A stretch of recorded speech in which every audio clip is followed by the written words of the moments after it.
इसलिए यह जो कुल कुंडली है, इसको कौन जगाता है? उसका नाम लिखिए महाकोल।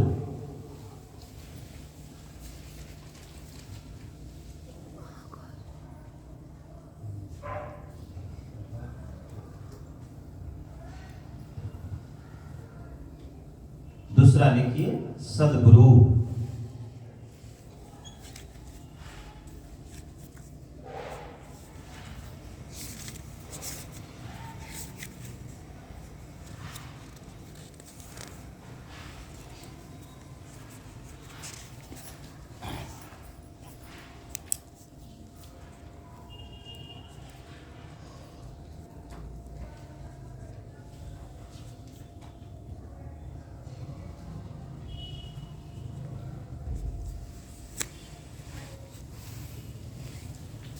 इसलिए आप देखे होंगे यह जो चक्र का जो साधना है, कुल कुंडली की जो साधना मार्ग है, वह ईरा, पिंगला और सुषुम्ना के मार्ग से होते हुए जाता है।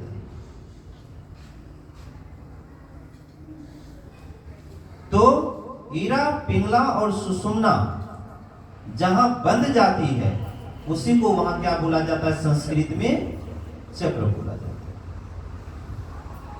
क्योंकि उस पॉइंट को, उस सेंटर पॉइंट को क्या कर दिया है?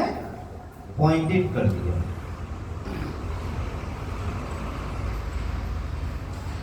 अब मनुष्य के शरीर में कितने चक्र है? 9 चक्र है। और इस चक्र को जो खोलते हैं, तो हर चक्र पर अपना क्या है? वृत्ति है। क्या है? वृत्ति है।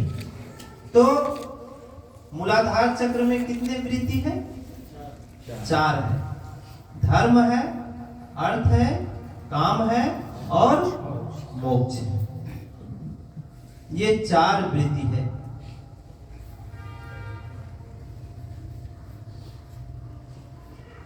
तो धर्म, अर्थ, काम, मोक्ष।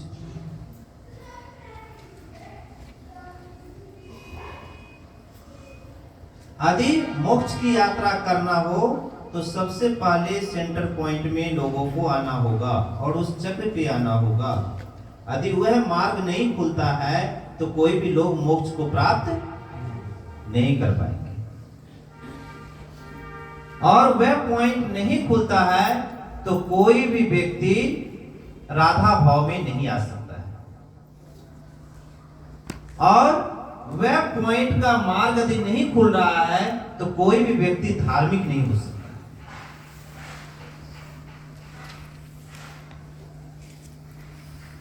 तो जो सेंटर पॉइंट है, उस पॉइंट का मार्ग यदि खुल जाता है तो वे फिर यात्रा शुरू करता है। इसलिए नेक्स्ट चक्र क्या है? स्वादिष्ठान चक्र है। तो स्वादिष्ठान चक्र में कितने वृत्ति है? 6। तो कौन कौन है 6? अवज्ञा है, मूर्छा है, अविश्वास है, सर्वनाश, क्रूरता और क्या है? प्राश्रय।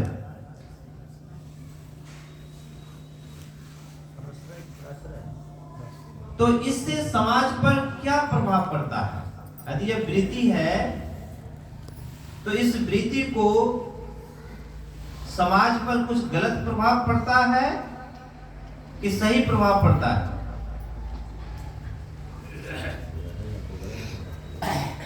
यदि व्यक्ति का सेंटर पॉइंट मूलाधार चक्र ना खुला हो तो व्यक्ति इतना क्रूर हो जाएंगे, इतना अत्याचारी हो जाएंगे कि उससे समाज का, देश का, राष्ट्र का नुकसान होगा।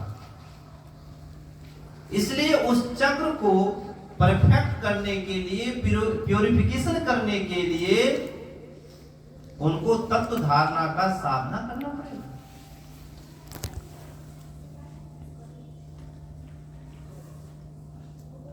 इसलिए इस चक्र पे जैसे अवज्ञा मतलब इग्नोर करना, इनडिसिप्लिन होना, ये किसका परिचय दे रहा है? उस स्वादिष्ठान चक्र का भी आइडेंटिफाई कर रहा है। यदि ऐसा क्वालिटी, ऐसा स्वभाव उनके पास उनके मन को परेशान कर रहा है, विचलित कर रहा है, इंडिसिप्लिन बन रहा है, तो आप समझ जाइए कि उनका कौन सा चक्र खराब है? स्वादिष्ठान चक्र खराब। वे स्वादिष्ठान चक्र को ठीक कैसे करेंगे? या योग के द्वारा या तो साधना के द्वारा। यही दो है।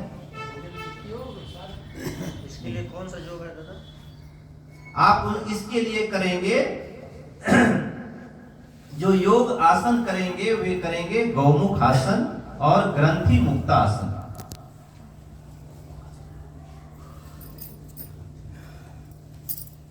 ये आसन करना।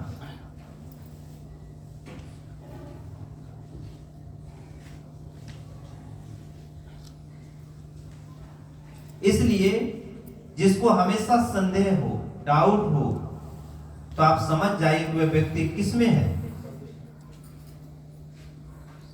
जो हमेशा सर्वनाश करने के लिए उसके मन में दिन रात वही चिंतन है कि हे भगवान सबका विनाश हो जाए, मैं आगे निकल जाऊं। तो ये भस्मासुर का भावनाएं यदि जिस प्राणी में है, जिसके मन में है, तो आप समझिए उनका स्वभाव कि वह व्यक्ति स्वादिष्ठान चक्र पे स्टेब्लिश है। तो फिर इस से समाज का क्या नुकसान नहीं होगा? परिवार का नुकसान नहीं होगा, देश का नुकसान नहीं होगा, राष्ट्र का नुकसान नहीं होगा।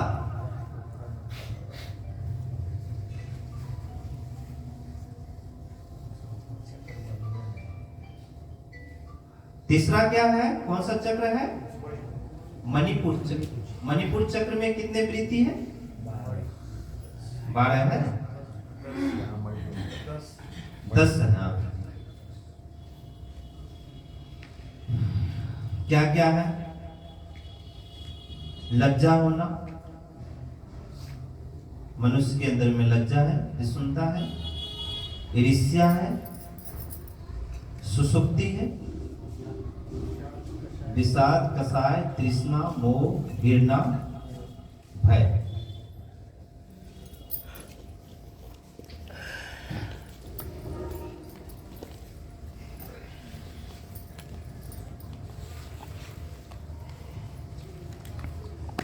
और ये सब का क्या है? बीज अक्षर है। ये सभी चक्र पर क्या है? बीज अक्षर है। जैसे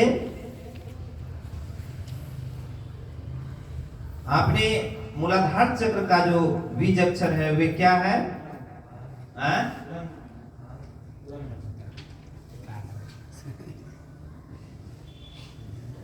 वो से लेके 100 तक, वो से लेके क्या लिखेंगे?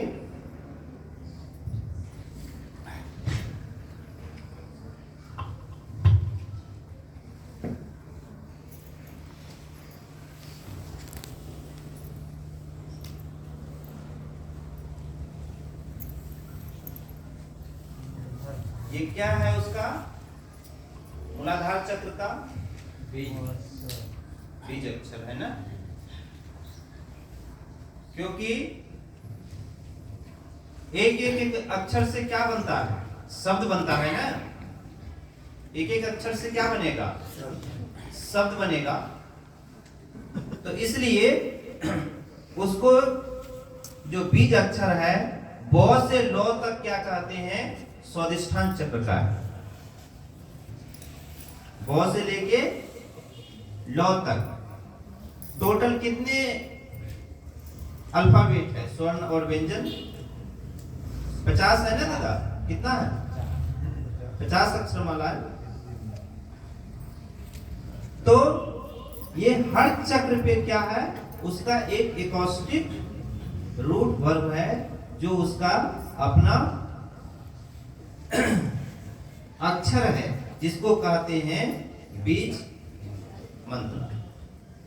जैसे स्वादिष्ट मूलाधार चक्र का उनका अपना उस जगह का क्या है? Acoustic root. वहां पर उनका क्या है बताइए?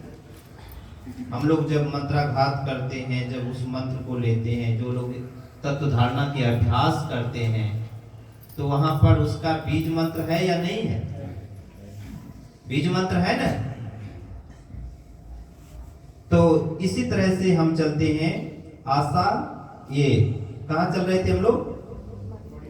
मणिपुर चक्र में। तो मणिपुर चक्र में क्या है कि लज्जा भी है, विषुणता भी है, ईर्ष्या भी है, सुसुप्ति, विषाद, कषाय, तृष्णा, मोह, घृणा, भय। तो यह चीज आज यदि कोई लोग भय से भयभीत हैं तो उसका कौन सा चक्र डिफेक्ट है?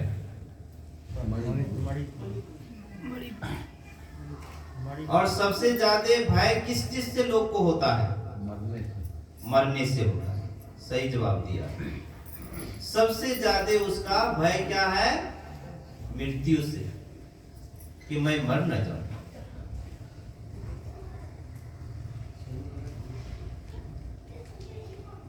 तो दूसरा, इसको, इस ग्रंथि को, इस ग्लैंड्स को कैसे ठीक करेगा लोग? या तो साधना से या तो योग से। योग कौन कौन जाता है? यहां पर करिए मयूरासन, तांडव करिए, मच्छिंद्रासन,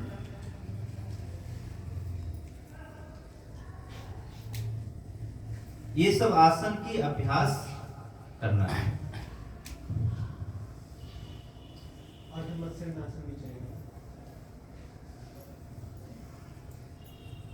मच्छिंद्रासन करना है। नेक्स्ट क्या है? कौन सा चक्र है? अनाहत चक्र। अनाहत चक्र में कितने हैं? 12 है। उसमें क्या है?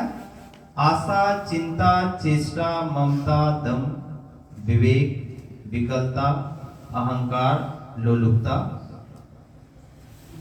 और कपटता।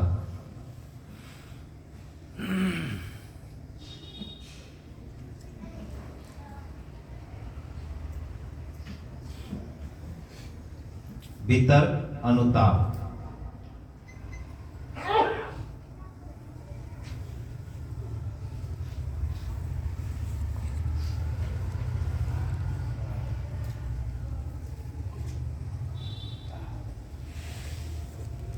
यहां पे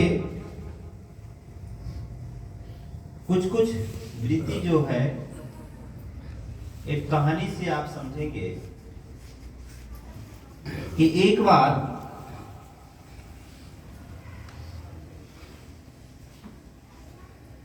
राजा दशरथ की सबसे छोटी पत्नी का क्या नाम था?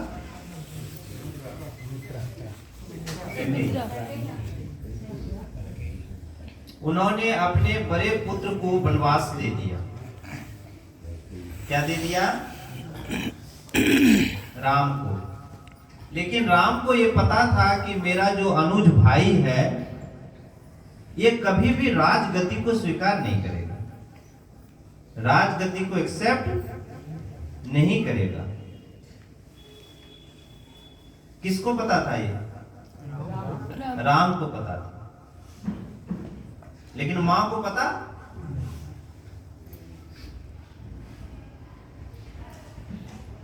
तो राम क्या है? मुक्त पुरुष है। राम क्या है? मुक्त पुरुष। तो राम वनवास चले गए। कहां चले गए? वनवास चले गए। और जब भरत आते हैं तो मां से पूछते हैं कि मां भैया कहाँ है? तो इधर उधर की बातें करने लगा। बोला रे बेटा, तुम्हारे लिए राजगद्दी है, ये है वे है, तुम्हें राजा बनना है, राज्याभिषेक होगा। तो वे मन ही मन कह रहा था कि मां भैया कहाँ है? तो पता चल गया कि उनको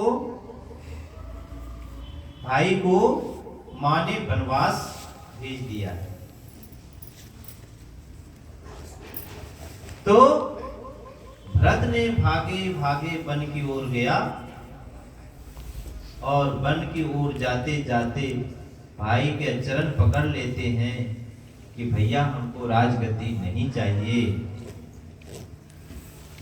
और आप उस राजगद्दी पर आप बैठिए, आप वापस चल चलिए। तो भरत के मन में बार बार विनय करते करते, विनती करते करते मन में राम का भाव भाई के प्रति इतना शुद्ध भाव हो गया कि ठीक है, तुम उस गद्दी पर नहीं बैठोगे, यह तो हमें पहले ही पता था, लेकिन उस गद्दी पर हम आएंगे, बैठेंगे, लेकिन अभी तुम चले जाओ। तो बोला उस गद्दी को रिप्रेजेंट कौन करेगा, उस गद्दी को सुशोभित कौन करेगा?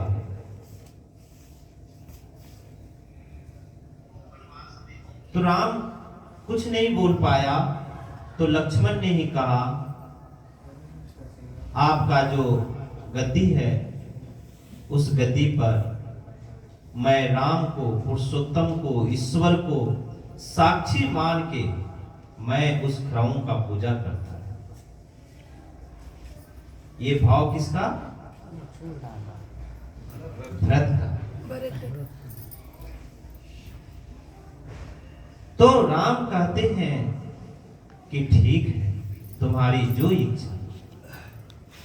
तो फिर राम ने खड़ाऊं खोल के दे देते हैं और उस खड़ाऊं को वे अपने मस्तक से लगा के और अपने मस्तिष्क पर लाके उस राजगद्दी पर रख देते हैं और सुबह शाम उसी राम का साक्षी मान के उसका पूजा पाठ करते थे और मन ही मन सोचते थे कि भगवान एक दिन इस गद्दी पर आएंगे और बैठेंगे। तो इस भाव से जब भरत काफी विकसित हो गए तो उनकी मां के मन में आया कि यह शुभ भाव भरत में आया, ये मेरे मन में यह भाव क्यों नहीं आया?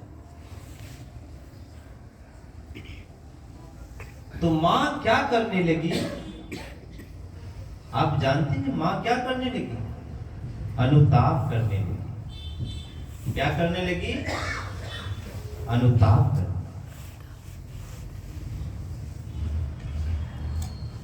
तो तंत्र साधक बाबा इसलिए कहते हैं कि जब भी कोई काम करने जा रहे हो तो 2 से 3 बार पहले सोच लो।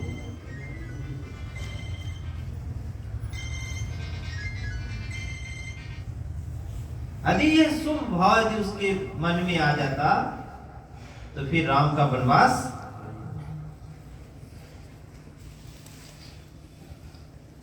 तो वह किस चक्र पर थी? कंकई का जो भाव था वह किस चक्र पे थी?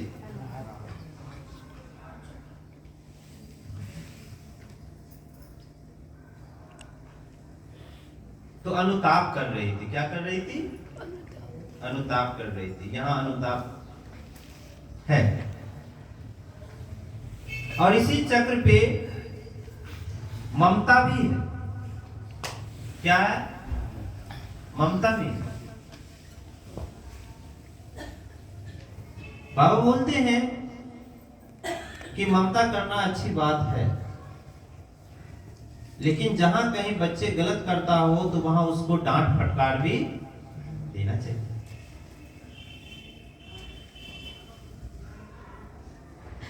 तो यहां पर भी एक कहानी है